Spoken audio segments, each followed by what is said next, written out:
Hey everyone, it's Janome Man. Hello, aka Michael Smith, and I'm here at the Janome Sewing and Learning Center in Oakville, Ontario. And I'm here just to do this quick little video on how to clean the bobbin area of your machine.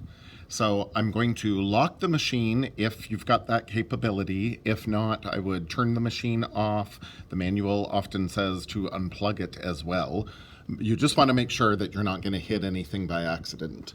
So here on the Janome Continental M7, I'm going to lock it, and that allows me to push this button and look what happens. Automatic needle plate removal.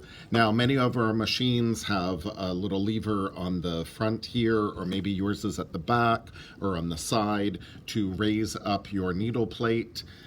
If not, then you need to get out the little screwdriver that comes included with the machine to unscrew your needle plate so you can access the bobbin area here. So first I'm going to remove the bobbin, and then I'm going to remove the bobbin holder itself. Now before I do, I want to make sure I make note of, you see that little notch? In this case, it's our yellow dot bobbin holder, which is our high tension bobbin holder. We've got our usual red, which is standard in every machine. And then we also have a blue dot, or it's a little arrow. But the blue dot bobbin holder is the low tension bobbin holder. So I want to make sure of whatever bobbin holder I have in my machine. I want to make sure that little notch is lined up with that little notch or that little arrow. So that way I know when I go to replace my bobbin holder, I get it lined up exactly and it's going to be seated properly. So I remove my bobbin holder, and then we're going to clean this in just a moment. So I want to get down into the bobbin area here. So this is where a lot of the lint accumulates. And again, especially if we've been using like cotton flannel, for example, can be very linty. So I like to take a stiff, but it's flexible nylon brush.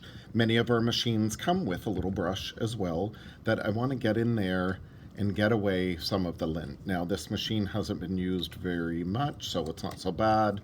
But again, every 8 hours or so, depending on your project and how much you've been sewing, you just want to check this periodically to make sure you get in there as much as possible and get in up and around the sides.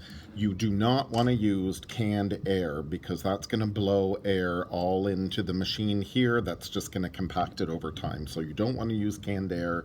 A little vacuum cleaner is okay, but what I would do to go even further is put a nylon stocking or some cheesecloth over the vacuum cleaner hole, and that way you know you're not going to suck up anything accidentally in case one of these little screws were loose or anything like that.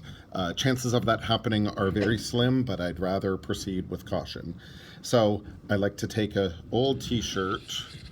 You know, many of us have these old t-shirts. Look at that. One I used to wear all the time. So I use this for my t-shirt quilt, and I'm going to do another blog post about a t-shirt quilt coming up. So I cut that up, but when the sleeves, what do I do with the sleeves? So that's where this comes in.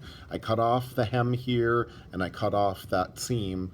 So I've got this beautiful, well-used, totally lint-free cloth that I get in there, and I rub around very gently to make sure I get as much lint as possible.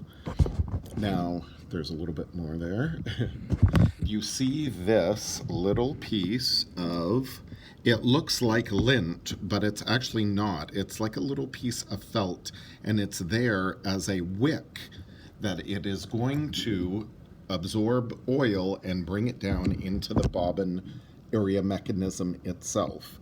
That is about the only place that you're ever going to oil the machine. This is why you take your machine into the Janome authorized technicians. They will oil the machine where needed.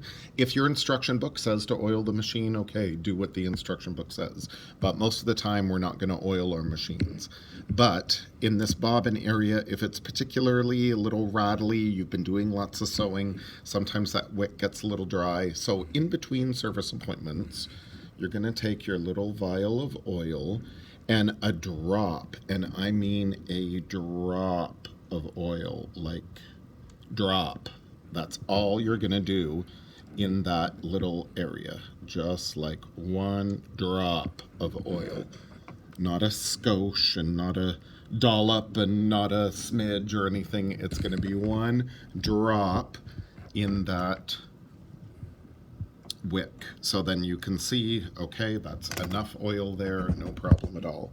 So once I get my bobbin area cleaned, then I'm going to clean my bobbin holder, and I like using this very special bobbin cleaner, which I will demo in just a minute when I flip the camera around.